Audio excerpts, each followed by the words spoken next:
Hello there, and welcome back to Restful Realities.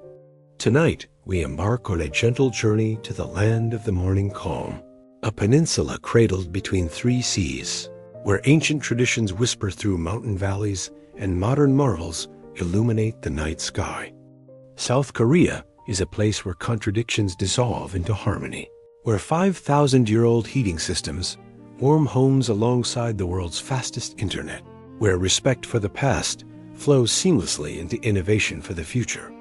As you settle into this moment, perhaps your shoulders are beginning to soften, your breathing finding its natural rhythm. There is no rush here. The facts we explore tonight are not meant to be memorized or studied, but rather to drift through your consciousness like clouds passing across a moonlit sky. If your eyes grow heavy, that is perfectly natural. If sleep finds you before the journey ends, then these words will have served their purpose. Right now, in January of 2026, South Korea stands at a fascinating crossroads. President Lee Jae-myung has just returned from his first state visit to China in 6 years, seeking to restore diplomatic ties that had grown strained over missile defense systems and regional tensions.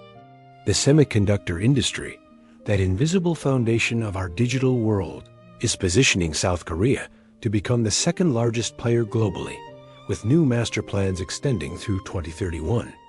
Meanwhile, the country projects 2% economic growth for this year, betting on strategic high-tech industries and a recovery in domestic investment after navigating the challenges of recent years. But tonight, we look beyond the headlines, beyond the diplomatic summits and economic forecasts. We seek the peculiar details, the unexpected truths that reveal the character of a nation. We search for the weird, the wonderful, and the quietly astonishing facts that make South Korea unlike anywhere else on Earth. So take a breath. Let the world outside fade to a gentle murmur, and join me as we discover 45 facts about South Korea that will surprise you, perplex you, and perhaps help carry you into restful sleep.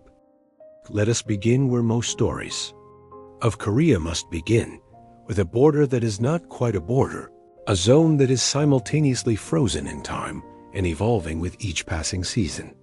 The Korean Demilitarized Zone, known simply as the DMZ, stretches for approximately 160 miles, 250 kilometers, across the narrowest part of the Korean peninsula, a buffer roughly 4 kilometers wide that separates two nations technically still at war. Established in 1953, when the Korean Armistice Agreement ended the fighting, but not the conflict itself, the DMZ represents one of history's strangest ironies. The armistice was signed by North Korea, China, and the United Nations. Command representing South Korean and allied forces, though South Korea's government never signed the agreement. Despite its name suggesting an absence of military presence, the zone remains one of the most heavily militarized borders on Earth, guarded by hundreds of thousands of troops who face each other across minefields and razor wire. And yet, in the absence of regular human activity within the buffer zone itself, this narrow strip has become an accidental nature preserve, a sanctuary where endangered species thrive in the spaces between the landmines. The Asiatic black bear roams here.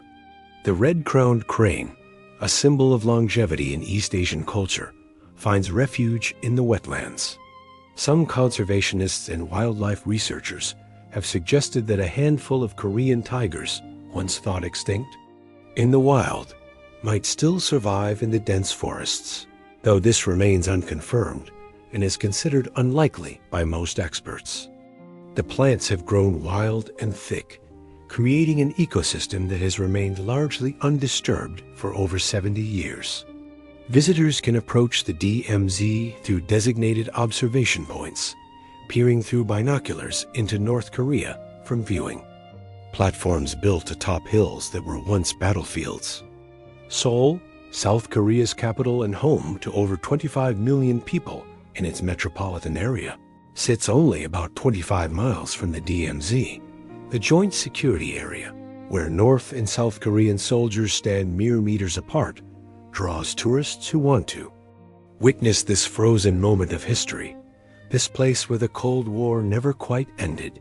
Blue buildings straddle the border, and inside them, visitors can technically step into North Korea while remaining under the protection of United Nations oversight. The third infiltration tunnel, discovered in 1978, provides another window into this strange world. North Korea dug this passage beneath the DMZ, presumably to facilitate a surprise attack, but it was detected before completion. Now tourists descend into its depths, walking through rock that was carved with explosive charges and simple tools, a testament to both determination and the perpetual tension that defines this border. At night, if you could observe the Korean peninsula from space, you would see one of the most striking borders on Earth. South Korea glows with city lights, a constellation of urban centers connected by illuminated highways. North Korea vanishes into darkness, with only the faint light of Pyongyang visible in the void. The DMZ itself appears as a dark line cutting across the peninsula, a visible manifestation of division that has lasted longer than most people alive today can remember. If you were to stand in the center of Seoul and begin walking in any direction, you would not travel far before encountering mountains. South Korea is a nation defined by its topography, with roughly 70% of its landmass covered in peaks and ridges that have shaped everything from settlement patterns to cultural identity. These are not towering giants like the Himalayas. Millions of years of erosion have worn them down into gentle, rounded forms. The Taebaek Mountains form the backbone of the peninsula, running roughly north to south along the eastern coast. Most summits rest below 1,000 meters in elevation, yet they dominate the landscape nonetheless. The Taebaek Mountains branch off in a distinctive S-shape across the southern regions, creating a network of valleys and ridges that historically determined where people could farm and where they could build. Early European visitors to Korea remarked that the land resembled a sea in a heavy gale, an endless succession of mountain waves frozen in stone. This observation captured an essential truth about Korean geography. The mountains are not isolated peaks, but rather a continuous undulating terrain that leaves little flat land for agriculture or construction. This scarcity of level ground has profoundly influenced Korean culture, from the terraced farming methods developed over centuries to the modern tendency toward vertical architecture in cities. The highest point in South Korea rises from the sea rather than the mainland. Jeju Island, located roughly 90 miles south of the peninsula across the Jeju Strait, is home to Mount Halla, an extinct volcano that reaches 1,950 meters above sea level. The mountain's Korean name translates to the peak that touches the Milky Way, reflecting the reverence with which it has been regarded throughout history. Jeju itself is volcanic in origin, its landscape dotted with over 360 parasitic cones and lava tubes that draw geologists and tourists alike. Water surrounds the peninsula on three sides, creating over 8,640 kilometers of highly indented coastline. The Yellow Sea lies to the west, its shallow waters tinted by sediment from Chinese rivers. The East Sea, known internationally as the Sea of Japan, stretches along the eastern coast with deeper, clearer waters. The southern coast opens onto the East China Sea, creating a region known as Darai, meaning the Sea of Many Islands. These three seas each possess distinctive characters. The East Sea, with its depth and clarity, has historically been favored for deep water fishing. The Yellow Sea's shallower waters and extensive tidal flats have created rich ecosystems that support diverse marine life. The southern coast, with its thousands of islands, has fostered a culture of navigation and maritime trade that stretches back millennia. In total, over 3,579 islands lie adjacent to the Korean peninsula, most of them scattered along the southern and western coasts, like Jewels strewn across dark water dot the peninsulas. Position on the far eastern edge of the Asian continent has made it a geographical and cultural bridge. Japan lies just 200 kilometers to the southeast across the Korea Strait. China's Shandong Peninsula sits 190 kilometers to the west across the Yellow Sea. Russia's border touches the far northeastern corner of the Korean peninsula for just 10 miles. A brief intersection of territories that has nonetheless carried historical significance. This central position among East Asian powers has been both blessing and curse. Korea transmitted Buddhist philosophy and Chinese cultural traditions to Japan, serving as a conduit for ideas and innovations. But the same geographical exposure left the peninsula vulnerable to invasion. Historical records document over 400 invasions throughout Korean history, making the peninsula what one British statesman called a political Tom Tiddler's ground between competing powers. The lack of formidable natural barriers along its borders meant that Korea's survival depended not on mountain passes or vast deserts, but on diplomacy, alliances, and the occasional fortune of timing. The mountains that cover most of the country provided some defense, channeling invasion routes and creating defensive positions. But they could not seal the peninsula off from the continental powers to the north and west. In the middle years of the 15th century, something unprecedented happened in the world of written language. King Sejong the Great, the fourth king of the Joseon dynasty, working in relative secrecy with scholars from the Hall of Worthies, completed a completely new writing system in late 1443. The script was officially promulgated to the public in 1446 through a document called Hunminjeongeum, meaning the proper sounds for the instruction of the people. Unlike every other major alphabet in the world, which evolved gradually over centuries through organic adaptation of existing scripts, Hangul was consciously designed from scratch based on scientific principles and philosophical concepts. Before Hangul, Koreans wrote using classical Chinese characters, a system that required years of study to master and effectively limited literacy to the aristocratic class. King Sejong observed this injustice and sought to create a writing system that ordinary people could learn quickly. He assembled a team of scholars who studied linguistics, phonetics, and the physical mechanisms of human speech production.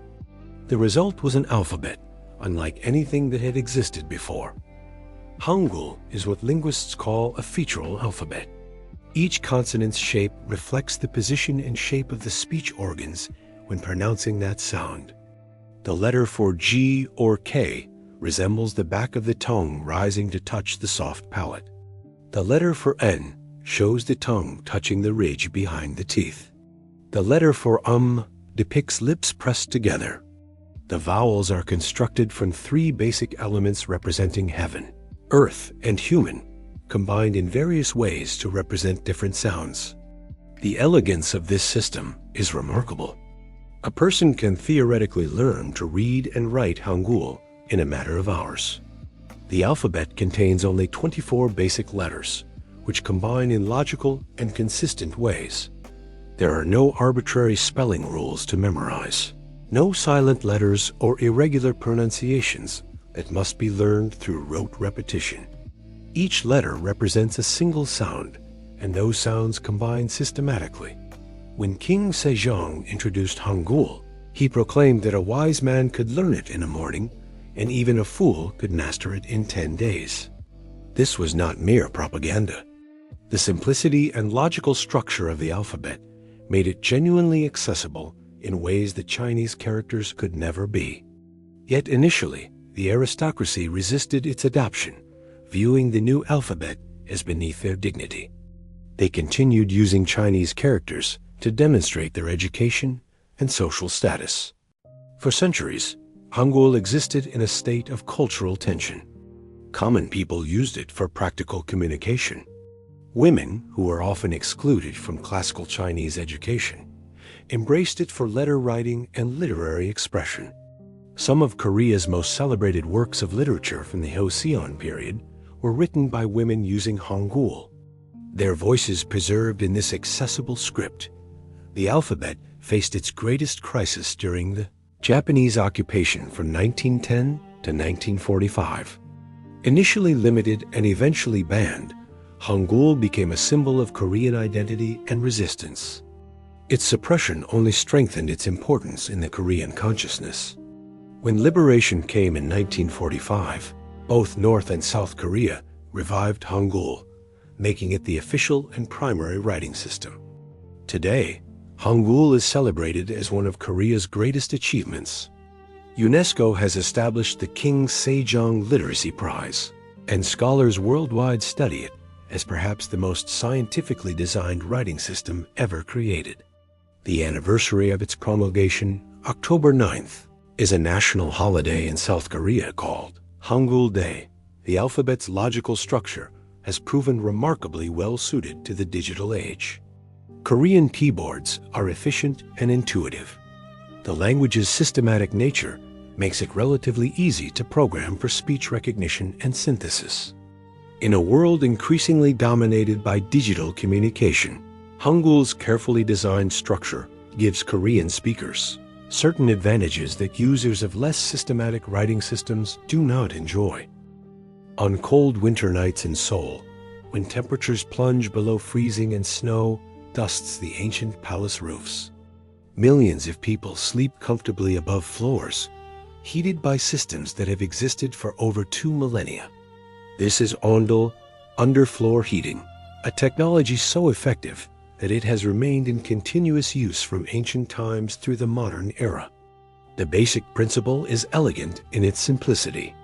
Heat from a firebox or modern heating system travels through channels beneath the floor, warming the stones or concrete above. The floor then radiates heat upward, creating an environment where the coldest part of the room is at head height and the warmest is at floor level, exactly where people sit and sleep in traditional Korean homes. Historians believe Ondol heating was developed by the people of the northern Okseo region around 2,500 years ago, though the discovery of similar heating systems in other parts of the world, including a roughly 3,000-year-old example in Alaska, suggests that underfloor heating may have been independently invented in multiple locations. Regardless of its ultimate origins, Ondol became distinctly Korean, evolving and spreading throughout the peninsula until it became the standard heating method in homes from the humblest farmhouse to royal palaces. Traditional Ondol systems were architectural marvels of efficiency. The cooking fire in the kitchen would heat multiple rooms through carefully designed networks of flues beneath the floors. Heat that might otherwise escape up a chimney was instead channeled through the home, warming the living spaces before finally venting outside. This meant that the act of cooking simultaneously heated the house, an integration of domestic functions that minimized fuel consumption. The heated floors influenced every aspect of Korean domestic life. Koreans traditionally sleep and sit on the floor, so Ondol provided comfort exactly where it was needed. Thick blankets called yo were laid directly on the warm floor for sleeping. Low tables were used for meals, with cushions for sitting. The heat rising through these cushions made even the coldest winter nights bearable. Modern apartment buildings throughout South Korea still use Ondol, though now heated by hot water pipes connected to centralized heating systems rather than wood fires. The principle remains unchanged. Koreans still sleep and often sit on the floor. Many Korean homes have minimal furniture by Western standards because the floor itself serves as chair, couch, and bed. This heating method creates a different relationship between people and their homes. Western visitors often comment on the practice of removing shoes at the entrance, which makes perfect sense once you understand that floors are living spaces, not just surfaces to walk across. The cleanliness of the floor matters because people spend their lives in contact with it. The Ondol system also influenced Korean architecture in subtle ways. Rooms are relatively small by Western standards, maximizing the efficiency of floor heating. Windows were traditionally oiled paper rather than glass, providing insulation while allowing light.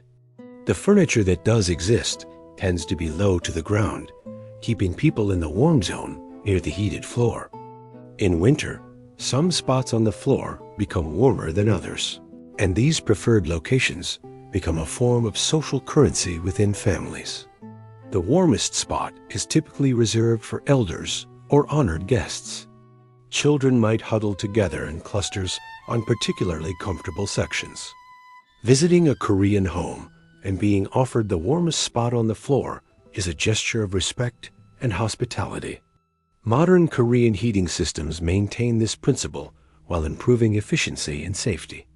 Individual room temperature controls allow customization. Some apartments offer both on-the floor heating and radiators, giving residents options. But the fundamental concept endures: warmth rising from beneath, creating comfort in the most intuitive possible way.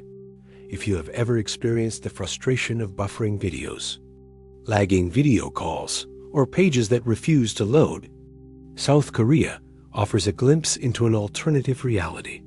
Here, the internet operates at speeds that can seem almost magical to visitors from countries with slower infrastructure. Average connection speeds exceed 260 megabits per second in many areas, making South Korea consistently one of the fastest connected nations on Earth. This is not accidental. It is the result of deliberate policy decisions made decades ago, massive infrastructure investments, and fierce competition among internet service providers. In the 1990s, as the internet was beginning its global expansion, the South Korean government recognized the potential of digital connectivity and made it a national priority.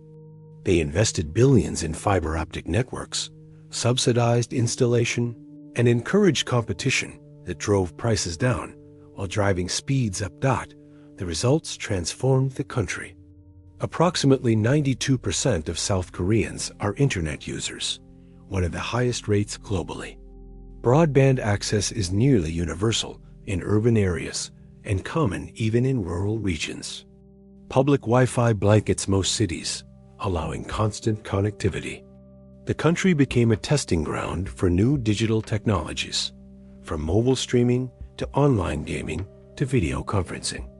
This connectivity fostered entirely new industries and cultural phenomena. PC bangs, internet cafes where customers pay by the hour to use high-performance computers, became social centers, particularly for gaming. Esports emerged as a legitimate profession in South Korea, earlier than almost anywhere else. Professional gaming leagues drew crowds comparable to traditional sports. Top players became celebrities, their faces appearing on billboards and television commercials. The fastest internet in the world enabled South Korea to become a content creation powerhouse. YouTube creators could upload videos in seconds rather than hours. Live streaming became ubiquitous. The Korean wave of pop culture, K-pop and K-dramas spreading globally, was partially enabled by the infrastructure that made it easy to create, upload, and share high-quality video content.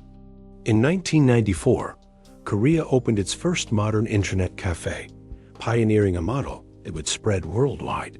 By 1995, Seoul was implementing contactless smart cards for public transportation, the first city globally to do so. In 2002, South Korean telecommunications companies launched the world's first commercial caller ringback tone service, allowing subscribers to customize what callers heard instead of standard ringing. The country's technological ambitions extend beyond simple speed. Songdo, a city built from scratch on reclaimed land near Seoul, was designed as the world's first smart city. Sensors monitor traffic flow and adjust signal timing. Waste disposal is automated through underground pneumatic tubes. Buildings are energy efficient by design. The entire city functions as a laboratory for urban technologies that might one day be deployed globally. This technological saturation has created a culture where digital and physical life blur together.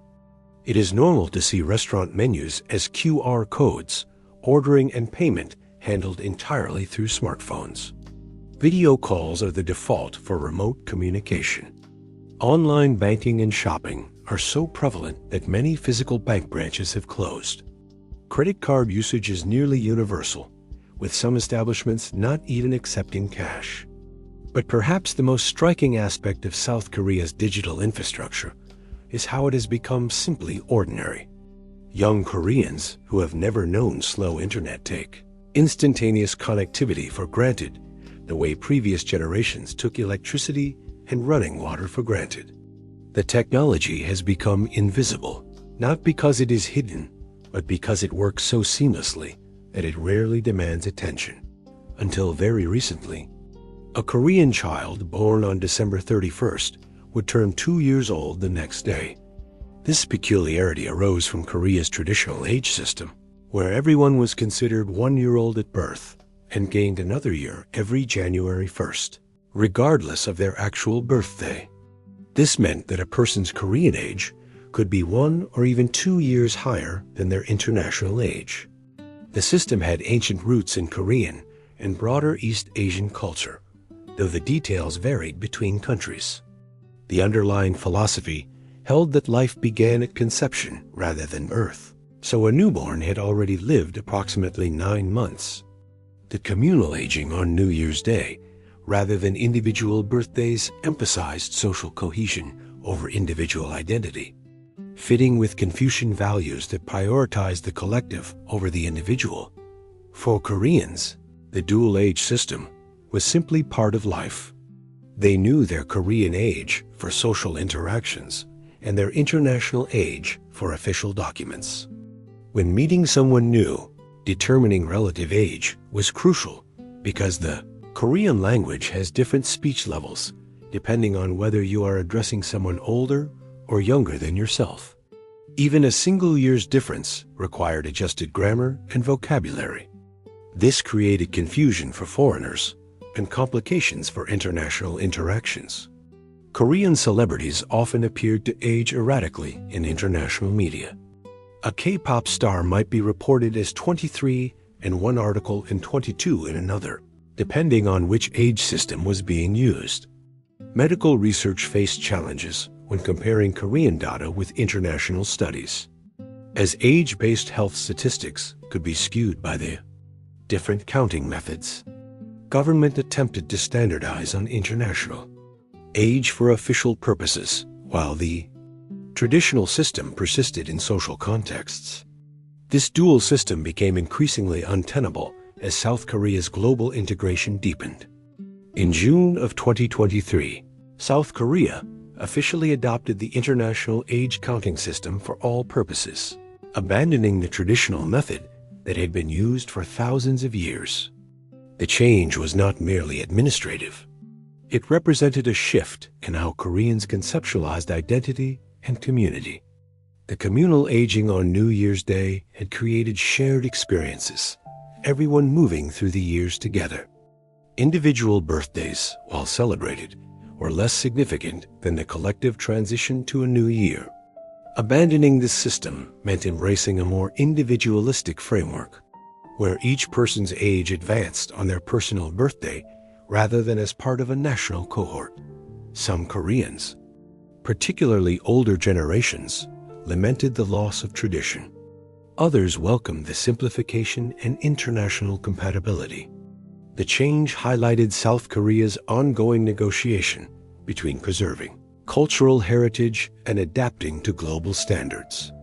It was a small adjustment that carried symbolic weight, representing broader questions about identity in an increasingly interconnected world. The traditional age system's influence lingers in social interactions, even if it is no longer used officially. The habit of determining relative age remains strong. Hierarchy based on age continues to structure social relationships. The speech levels in the Korean language still require knowing whether you are speaking to someone older or younger, even if the calculation now uses international age. Culture changes more slowly than laws, and some Koreans still think of themselves according to the traditional system. particularly when interacting with other Koreans of similar age who grew up with the same framework. When meeting someone in South Korea, you might hear "Bap miejaseo?" This translates literally as "Did you eat rice?" or "Have you eaten rice?" For the uninitiated, this can seem like an odd greeting, prompting thoughts of proper responses and whether one should report on recent meals. But this question is not really about rice at all. Rice has been the staple crop and dietary foundation of Korea for thousands of years. In a traditional Korean meal, rice is not a side dish, but the center around which other foods orbit. Even the Korean word "bap" means not only rice, but can refer to a meal in general. To eat well meant to have enough rice. To go hungry meant lacking rice. Rice was survival itself. During periods of poverty and hardship, which Korea experienced repeatedly throughout its history, asking whether someone had eaten rice was a genuine inquiry about their well-being. It was asking whether they had enough to survive, whether they were experiencing the most basic form of security that food represents. Offering to share one's rice with someone who had not eaten was an act of deep compassion and community solidarity.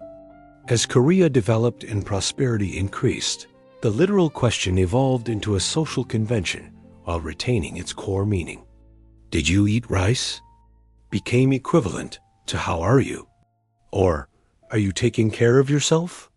It is a way of expressing care and connection, showing that you are concerned about the other person's well-being. The proper response is not a detailed account of recent meals, but rather a simple acknowledgement that you are doing fine, that you have eaten, that life is treating you adequately. This greeting reflects broader aspects of Korean culture's relationship with food. Meals are social events, opportunities for connection. Food represents care and affection. Parents express love by ensuring their children eat well. Friends demonstrate closeness by sharing meals. Business relationships are built over dinner. The Korean language even has words that lack direct English translations, like "jeng," which describes the deep emotional bonds formed through shared experiences, including shared meals. The concern about eating well extends beyond the greeting. Korean parents away from their children will frequently inquire whether they are eating properly. This is not interrogation, but rather a way of expressing love and maintaining connection across distance. University students living in dormitories receive care packages of food from their families. Coworkers who notice someone looking tired might suggest going out for a meal together. South Korea's modern food culture reflects this historical emphasis on eating well. A country has one of the highest rates of eating out in the world. Food delivery services operate with remarkable efficiency, bringing meals to homes and offices at all hours. Late-night food culture thrives, with restaurants and street food vendors catering to people working long hours who need sustenance at unusual times. Television programming includes a genre known as mukbang, where hosts film themselves eating large quantities of food while talking to their audience. These broadcasts attract millions of viewers who watch others eat, finding entertainment and perhaps vicarious satisfaction in the spectacle. The popularity of mukbang speaks to the deep cultural significance of eating as a social experience.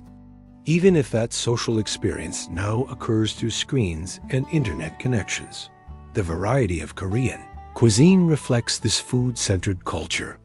Korean meals traditionally include many small side dishes called banchan, accompanying the main rice and soup.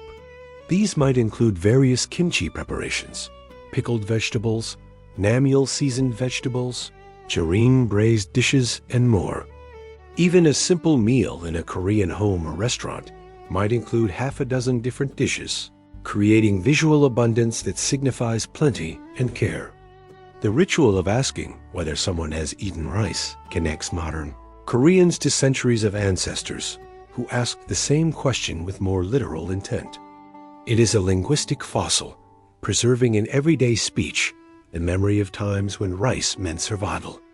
And in a society that has transformed from poverty to prosperity, within living memory. This greeting serves as a reminder of shared history, of the journey from scarcity to abundance, of the continuing importance of looking after one another's well-being.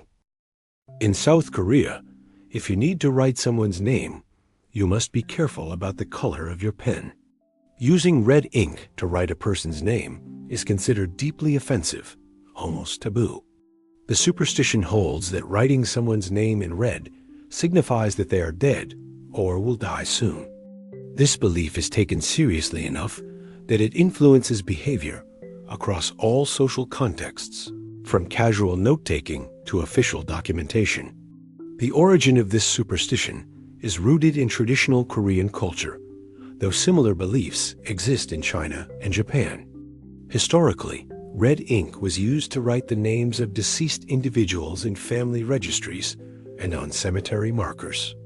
When a person died, their name would be recorded in red in the ancestral tablets and clan registries that documented family lineages. This association between red ink and death became deeply embedded in cultural consciousness. The taboo extends beyond mere superstition into practical considerations of respect and social harmony. Even if one does not personally believe that red ink has any supernatural power, using it to write someone's name would signal disrespect and cause offense.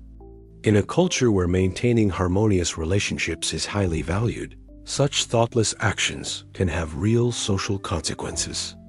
This is not the only color-based superstition in Korean culture. The number 4, se, in Korean, is considered unlucky because it sounds identical to the Chinese-derived word for death. Many buildings skip the 4th floor, labeling it as F instead, or jumping directly from 3 to 5 in numbering.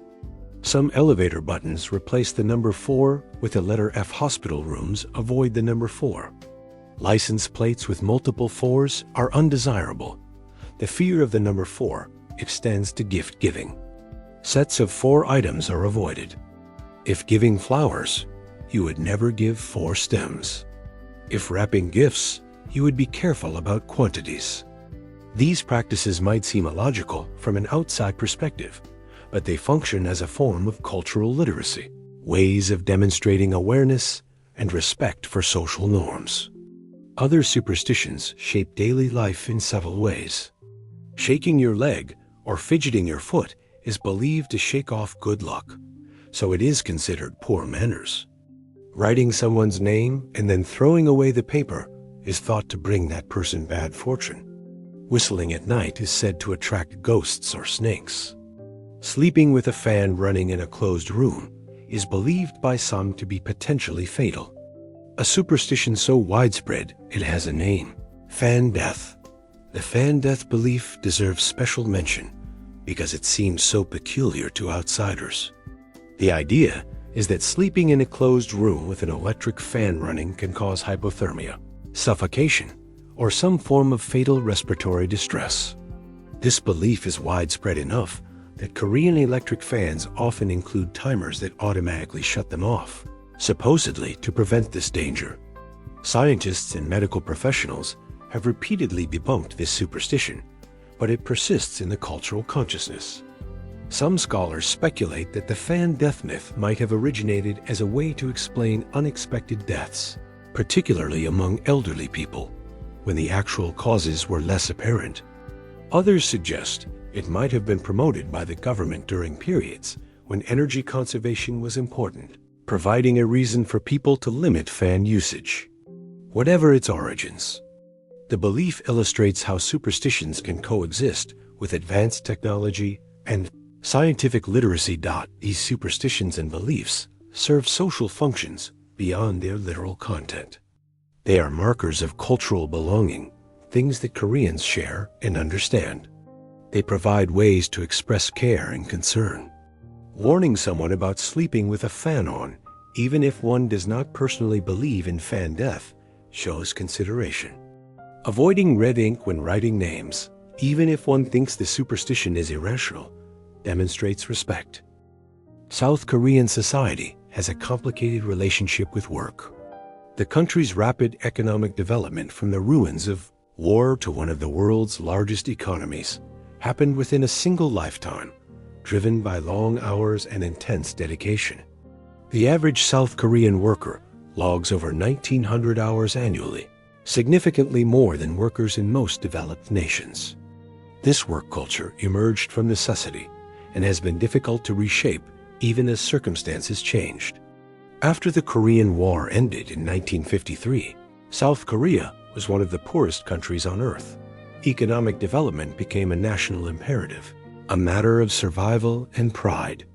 The generation that led this transformation worked punishing hours to build the industries and infrastructure that would live there.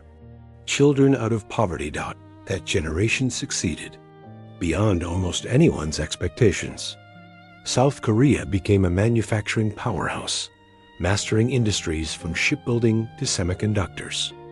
Companies like Samsung, Hyundai, and LG grew into global giants. The standard of living improved dramatically. But the work habits that drove this transformation persisted even after they were no longer economically necessary. The concept of face time, being physically present at the office, even if not actively productive, became embedded in corporate culture. Leaving work before your superiors was seen as disrespectful or demonstrating insufficient dedication. Working late hours signaled loyalty to the company. Taking vacation days might be interpreted as lack of commitment.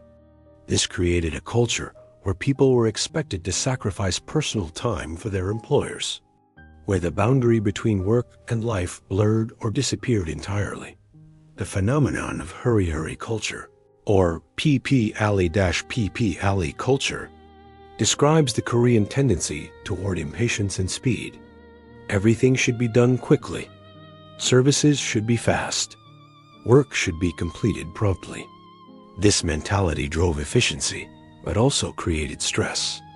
The Korean language even has a specific word, gwarosa, which translates roughly as death from overwork, acknowledging that the pressure to work extreme hours can have fatal consequences. In 2018, the South Korean government implemented regulations limiting the work week to a maximum of 52 hours, down from the previous 68 hours. This reform aimed to improve work-life balance and address the country's demographic crisis. Overwork contributed to Korea's extremely low birth rate, as young people delayed or avoided marriage and children due to career pressures. The hope was that shorter work hours might allow people time and energy for family life, but the effectiveness of these reforms remains debated. Cultural expectations change slowly. Some industries and companies have embraced shorter hours and better work-life balance.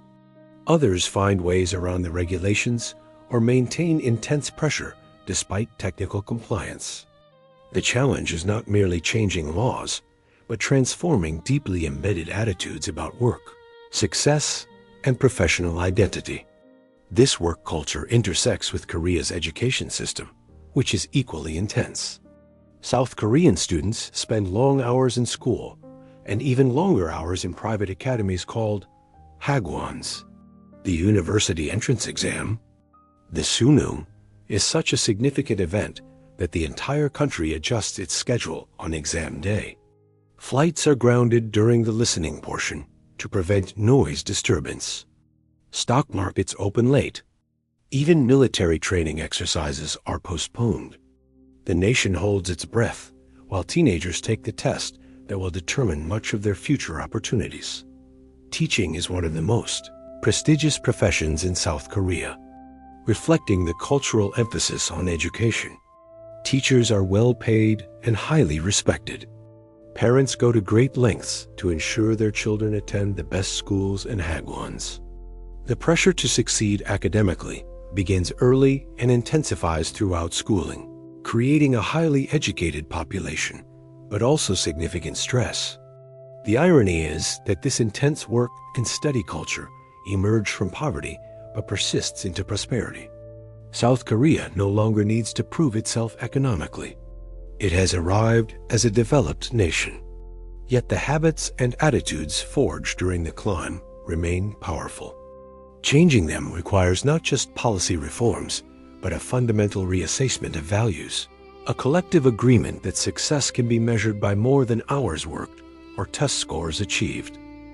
20 years ago, Korean popular culture was known primarily to Koreans and perhaps their immediate neighbors. Today, K-pop groups sell out stadiums worldwide. Korean dramas dominate streaming platforms. Korean films win Academy Awards. This transformation happened with stunning speed, creating what scholars call Hallyu, the Korean wave, a tsunami of cultural influence that has made South Korea one of the world's leading content creators. The Korean government deserves significant credit for this success.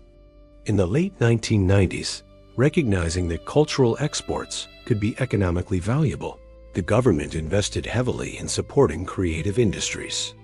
They provided funding for content creation, built infrastructure for digital distribution, and actively promoted Korean culture internationally. This was industrial policy applied to entertainment, and it worked spectacularly. But government support alone cannot explain the Korean wave's success. Korean content creators developed distinctive styles and narratives that resonated globally. K-pop perfected a system for training performers, mixing Japanese idol culture with American hip-hop and pop, creating music and performances that were simultaneously familiar and novel to international audiences. The emphasis on visual presentation, synchronized choreography, and carefully crafted personas created entertainment that worked across language barriers. Groups like BTS transcended music to become global phenomena. Their social media presence and fan engagement, creating communities that span continents. When BTS released Dynamite in 2021, it topped charts in the United States, a historic first for a Korean act. Their success was followed by other groups like Blackpink achieving global recognition. K-pop became not just music, but a cultural movement, influencing fashion, beauty trends, and youth culture worldwide. Korean dramas followed a similar trajectory. Shows like Squid Game became the most watched program in Netflix history, not just in Korea, but globally. The drama garnered over 1.6 billion hours viewed within its first month. Its success demonstrated that Korean storytelling could appeal to audiences worldwide, that the specificity of Korean culture could become universally relatable. What distinguishes Korean dramas is their emotional intensity and narrative structure. Unlike American or European television that often extends stories over multiple seasons, many Korean dramas are complete stories told in 16 to 20 episodes. This format allows for tighter plotting and more definitive endings.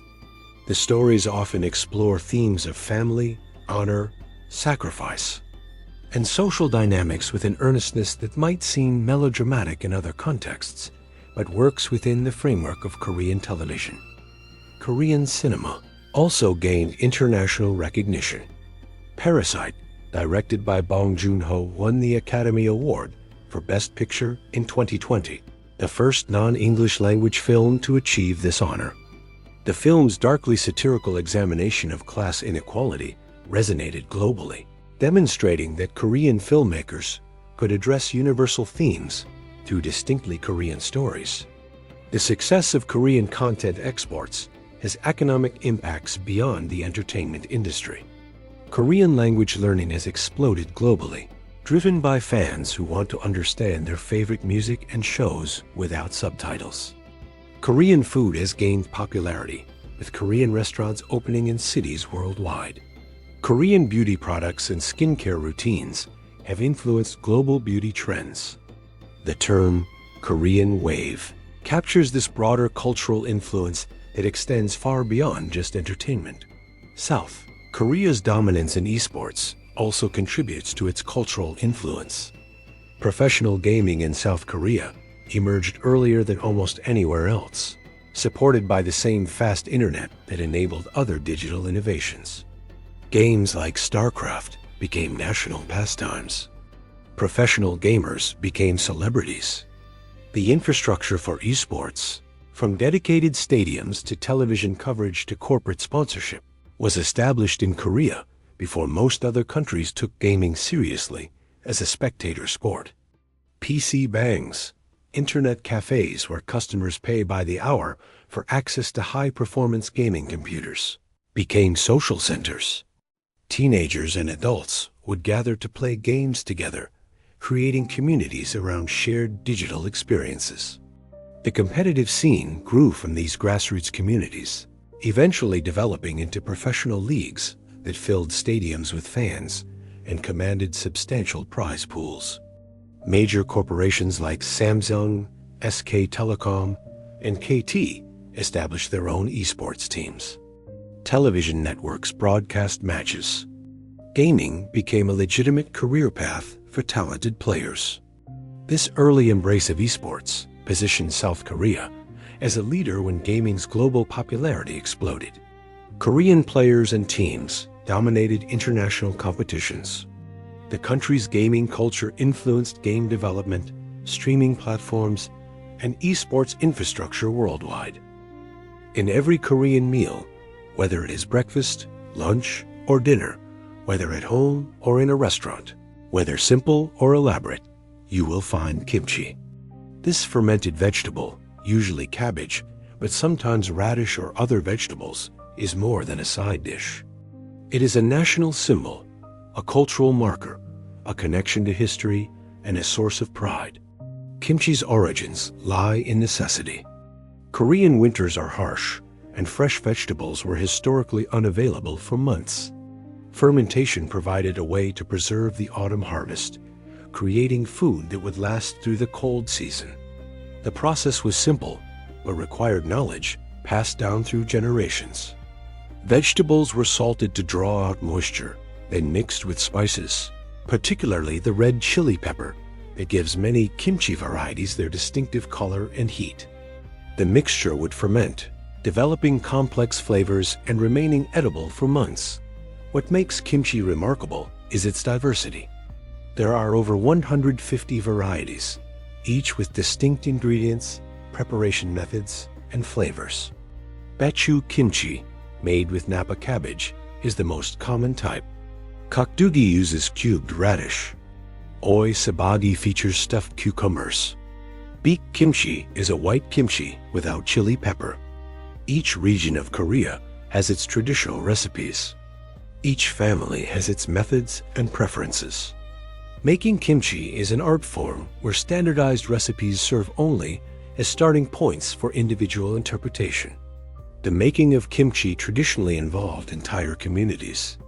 In the autumn, families would gather for kimyang, the collective making of kimchi for winter. Large quantities of cabbage would be prepared, salted, and mixed with seasonings. The work was intensive, but also social, an opportunity for gathering and sharing. UNESCO recognized kimyang as an intangible cultural heritage of humanity, acknowledging its cultural significance beyond mere food preparation. Kimchi's importance extends into health and nutrition. The fermentation process creates beneficial bacteria, making kimchi a probiotic food before anyone used that term. The vegetables provide vitamins and fiber. The spices offer various beneficial compounds. Modern nutritional science has validated what Koreans knew from experience. Kimchi is healthy, a factor in the Korean diet that contributes to generally good health outcomes in the population. But kimchi's significance transcends nutrition or preservation. It represents Korean identity itself. When Koreans travel abroad, they often bring kimchi or seek out Korean restaurants where they can eat it. The familiar taste connects them to home, to family, to culture. The Korean government has promoted kimchi internationally as a symbol of Korean culture, organizing festivals and promotional events. There are museums dedicated to kimchi, where visitors can learn about its history and preparation, and, of course, taste various types. The taste of kimchi divides people.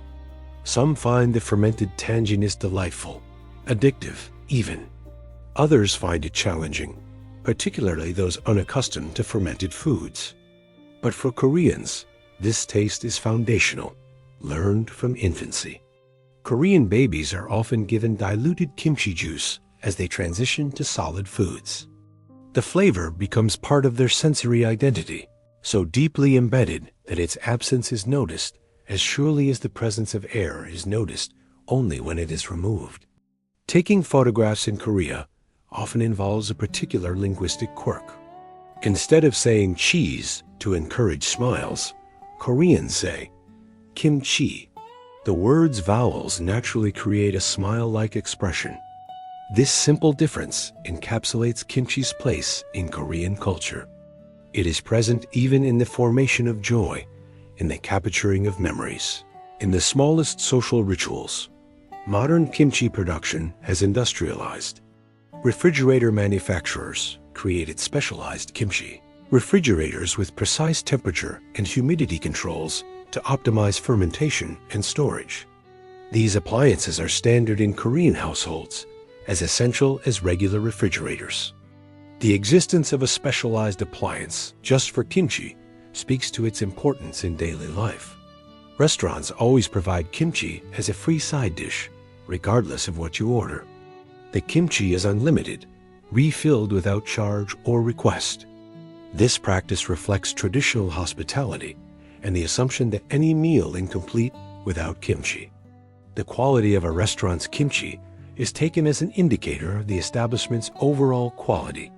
Good kimchi suggests care and attention to detail. Poor kimchi raises doubts about everything else. In the lobby of Seoul's Gangnam district, entire buildings are dedicated to beauty services. Cosmetic surgery clinics advertise on every block. Skincare shops line the streets. South Korea has one of the highest rates of cosmetic surgery per capita in the world, and the beauty industry has become a major economic sector and cultural export. The emphasis on appearance in South Korea can be startling to visitors. It is estimated that about 1 in 5 South Korean women has undergone at least one cosmetic procedure.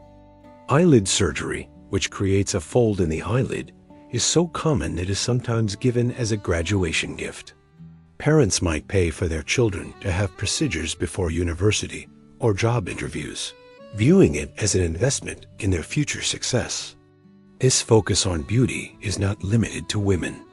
South Korea accounts for approximately 20% of the global male cosmetics market. Men using skincare products, wearing makeup, and paying attention to their appearance is normalized to a degree unusual in most cultures. The K-pop industry, with its emphasis on flawless appearance for male and female performers, has contributed to this normalization, presenting carefully groomed men as aspirational figures rather than subjects of mockery. The Korean beauty standard emphasizes clear, pale skin, often described as glass skin, meaning complexion so perfect it appears transparent and luminous. Achieving this requires dedication. The famous Korean 10-step skincare routine involves cleanser, toner, essence, serum, sheet mask, eye cream, moisturizer, and sunscreen applied in specific order. Dermatology clinics offer treatments from basic facials to laser procedures, providing services at price points accessible to ordinary people, not just the wealthy. This beauty culture has deep historical and cultural roots. Confucian values emphasize the body as something received from parents, making its care a form of filial piety. Fair skin historically indicated social status, as it meant one did not labor outdoors. These traditional associations merged with modern global beauty standards and South Korea's rapid economic development to create a culture where appearance is treated as an important form of social capital. The pressures created by these beauty standards have negative consequences. Eating disorders are common, particularly among young women. Body image issues affect mental health. The emphasis on appearance can create discrimination in employment and social life. People who do not meet beauty standards may face subtle or overt disadvantage. Critics argue that South Korea's beauty culture is oppressive, particularly for women, creating unrealistic expectations and excessive pressure. Yet the Korean beauty industry has also become a soft power tool and economic success. Korean cosmetics, known as K-beauty, have gained global popularity. Sheet masks, BB creams, cushion compacts, and other K-beauty innovations have influenced beauty trends worldwide. Korean skincare philosophy emphasizes prevention and maintenance rather than correction, taking a gentler, more holistic approach than some Western methods. The global success of K-beauty has interesting dynamics. Products marketed to international consumers often emphasize the Korean aspect, using Hangul characters on packaging and promoting Korean beauty standards and methods. This exports not just products, but cultural values and aesthetics. Young people worldwide adopt Korean skincare routines and beauty standards, creating a form of cultural influence that operates through commerce and personal care practices. Medical tourism for cosmetic procedures has become significant in South Korea. Visitors from across Asia and beyond travel to Seoul, specifically for procedures, attracted by competitive prices, advanced techniques, and the country's reputation for cosmetic surgery excellence. Some clinics cater specifically to international patients, providing translation services and specialized packages that combine procedures with recovery accommodations. The beauty industry intersects with South Korea's broader cultural exports. K-pop idols serve as beauty ambassadors, their perfectly groomed appearances inspiring fans worldwide. K-dramas feature characters with flawless skin and fashionable appearances. This circular reinforcement where entertainment promotes beauty standards and beauty success enables entertainment, creates a self-reinforcing system that is proven economically powerful. Before we conclude our journey through this remarkable peninsula, there remain several facts so peculiar, so distinctly Korean, that they deserve their moment in the soft light of evening contemplation. These are the small details that visitors notice, that residents take for granted, that collectively create the texture of everyday life in South Korea. If you walk through the streets of Seoul or any Korean city, you will notice small blue sponges attached to the sides of many car doors. These foam blocks, originally placed during shipping to protect vehicles in transit from the factory, have become status symbols in their own right. Most car owners in other countries remove these protective sponges immediately upon purchase. In South Korea, many people leave them attached, sometimes for years. The sponge signals that the car is new, a subtle form of displaying one's recent purchase. It is a peculiarly Korean practice, taking something meant to be temporary and transforming it into a statement of pride and status.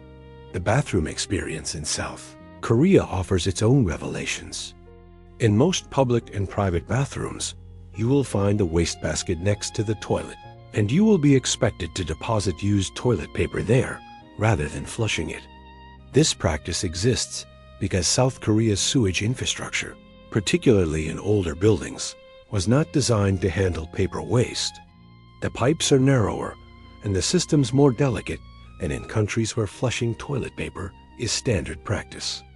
What might initially seem unhygienic becomes simply normal, one of those cultural adaptations that make perfect sense within context but seem strange from outside. Modern Korean bathrooms also feature another peculiarity. Heated toilet seats are nearly universal. Given the culture of ondol floor heating and the general Korean appreciation for warmth and comfort, this makes complete sense.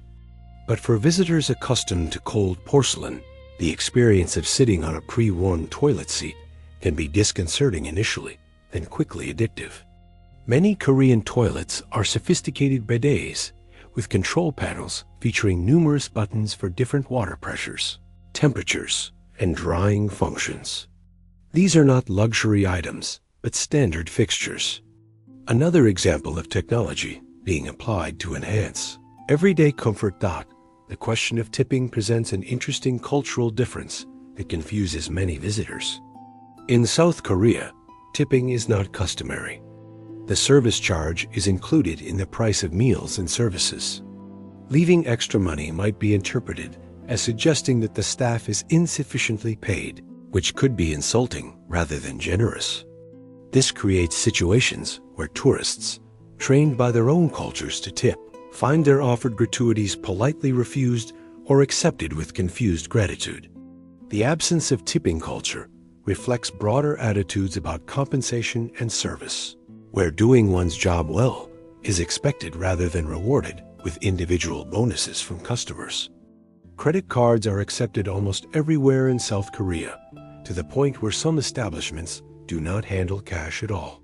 Taxis, food delivery, street vendors, traditional markets, nearly every transaction can be completed with plastic. This ubiquity of credit card usage emerged from deliberate government policy in the 1990s, designed to create electronic records of transactions and reduce tax evasion. The policy worked, and card usage became so prevalent that Korea is essentially a cashless society. Even homeless individuals sometimes have mobile payment systems to accept donations. The delivery culture in South Korea operates at a level that might seem impossible elsewhere. You can order almost anything at any time and have it delivered within 30 minutes to an hour. Not just food from restaurants, but groceries, medicine, books, household items. The delivery drivers, recognizable by their distinctive colored jackets and motorcycles, navigate the cities with impressive efficiency, bringing everything from midnight snacks to emergency hangover cures to your door. McDonald's delivers. Every restaurant delivers. Even convenience stores offer delivery service. This has created a society where leaving home is increasingly optional, where any desire can be satisfied through a few taps on a smartphone. Korean convenience stores themselves are remarkable institutions, operating 24 hours and providing services far beyond what the name convenience store might suggest. You can pay bills at a convenience store. You can print documents. You can buy concert tickets. You can pick up packages. You can sit at tables inside and eat hot meals prepared on site. You can purchase a surprising variety of household items, from umbrellas to phone chargers to underwear. These stores function as community hubs, places where students study late at night, where workers grab breakfast before dawn, where life's minor emergencies can find quick solutions. The phenomenon of themed cafes in Seoul and other Korean cities creates wonderlands of specificity. There are cat cafes where customers pay to drink coffee while petting cats. Dog cafes with the same concept but dogs. Raccoon cafes. Sheep cafes. Meerkat cafes. Each animal comes with its own environmental design, creating spaces that are part zoo, part coffee shop, part therapy session. Beyond animal cafes, there are themed cafes based on popular culture. Harry Potter cafes, Friends cafes, Hello Kitty cafes. There are aesthetic cafes designed around specific color schemes or design philosophies. The cafe culture is simultaneously about coffee and about experience, about creating spaces that serve as destinations in themselves rather than merely places to drink beverages. Korean television includes a genre that might seem peculiar from outside: live streams of people eating. These mukbang broadcasts feature hosts consuming large quantities of food while interacting with viewers through chat. Audiences number in the millions. Successful mukbang creators become celebrities, earning substantial income from advertising and viewer donations. The appeal is multifaceted: vicarious satisfaction for viewers who might be dieting, companionship for people eating alone, entertainment from the host's personality and reactions. It is a digital adaptation of the communal eating culture, transforming the traditionally social act of sharing meals into a parasocial experience mediated by screens. Korean calendar contains several unique holidays and observances beyond the standard international dates. White Day on March 14th is when men give gifts to women in reciprocation for Valentine's Day gifts received a month earlier. Black Day on April 14th is for single people to gather and eat jjajangmyeon, black bean noodles, commiserating over their relationship status with humor rather than genuine despair.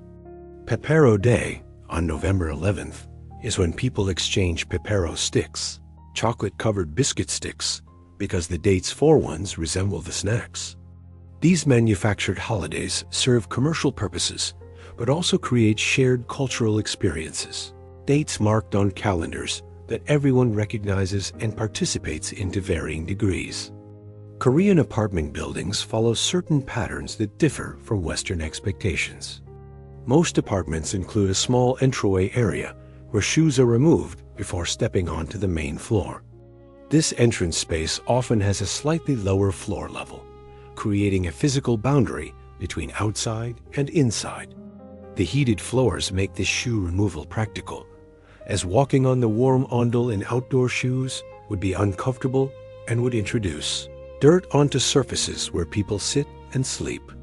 Many apartments include kimchi refrigerators as separate appliances from regular refrigerators. Balconies are often enclosed and used as extensions of the living space rather than outdoor areas. Transformed into laundry rooms, storage areas, or additional rooms, public parks and outdoor spaces in Korean cities often have exercise equipment freely available for public use. These are not playground structures, but actual fitness equipment, elliptical machines, rowing machines, weight training apparatus. Elderly people particularly make use of these facilities, gathering in parks to exercise and socialize. The equipment maintenance is generally good, and the spaces create opportunities for community interaction while promoting health. It is common to see grandparents exercising together while grandchildren play nearby, multiple generations sharing the same public space. The Korean language's system of honorifics creates social complexity that influences every interaction. There are different grammatical forms for speaking to elders, peers, juniors, strangers, intimates. The verb endings change depending on the relationship between speakers. Using the wrong form can be insulting, showing disrespect, or creating unwanted familiarity. This means that every conversation requires awareness of relative social position. Age is relevant, but so are professional rank, family relationships, educational background. Koreans often ask age questions early in conversations because they need this information to know how to speak properly. The language encodes hierarchy into its fundamental grammar, the phenomenon of service in it. Korean consumer culture means that extras are often included without additional charge. Order coffee, and you might receive a small cookie on the side. Buy a product, and the shop might give you additional items or samples. This service is given freely, not expected but appreciated, creating goodwill and encouraging repeat business. It differs from tipping culture in that it flows from business to customer rather than customer to staff, but it similarly recognizes the value of generosity in commercial relationships. Korean funerals traditionally last 3 days, with the deceased's body kept at a funeral hall where family and friends can visit, pay respects, and share meals. This is different from brief Western services, followed by burial or cremation. The extended period allows people to gather, share grief, support the family, and honor the deceased with proper time and attention. Food is always available. Drinks are shared. Stories are told. Death is marked with sustained communal presence rather than a brief ceremony. This reflects broader Korean values about family and community obligations, extending beyond life into death. And here, in this moment of quiet reflection, perhaps your breathing has found its gentlest rhythm. The facts we have explored tonight, 45 windows into a country that is simultaneously ancient and ultramodern, traditional and innovative, hierarchical and democratic, are beginning to blur at the edges, like ink dissolving in water.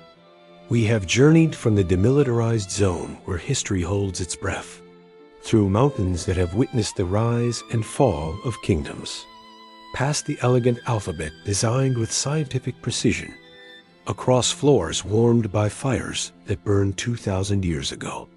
We have examined internet speeds that defy comprehension, age systems that confuse the world, greetings that ask about rice, colors that must never touch certain names. We have looked at work culture that drives people to exhaustion, at entertainment that conquers the world, at fermented cabbage that defines identity, at beauty standards that create both success and suffering. Each fact is a thread in the larger fabric, a single brushstroke in a painting too large to see all at once. South Korea stands as a testament to transformation, to the capacity of a people to reshape their destiny through determination, creativity, and sacrifice. From the ruins of war to economic powerhouse, from illiteracy to technological leadership, from cultural isolation to global influence, the journey has been remarkable. Yet with all this change, connections to the past remain strong. Ondol still warms homes. Kimchi still appears at every meal. Respect for elders still structures social interaction. Perhaps what makes South Korea fascinating is precisely this coexistence of seeming contradictions.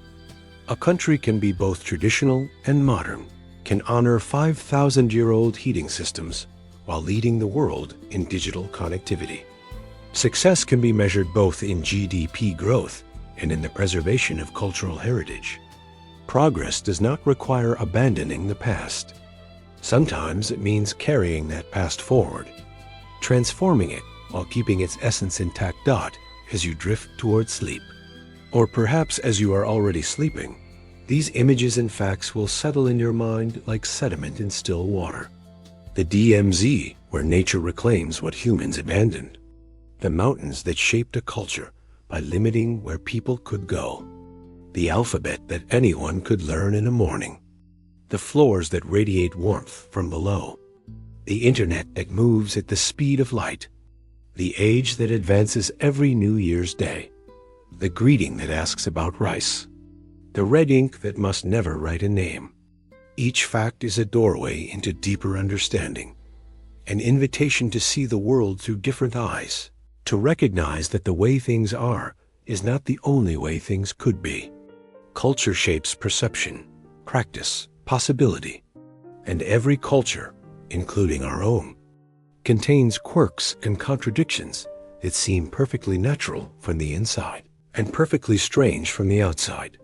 If you have found tonight's journey interesting, perhaps you will subscribe to Restful Realities, ensuring you do not miss future explorations of the world's hidden stories and forgotten corners.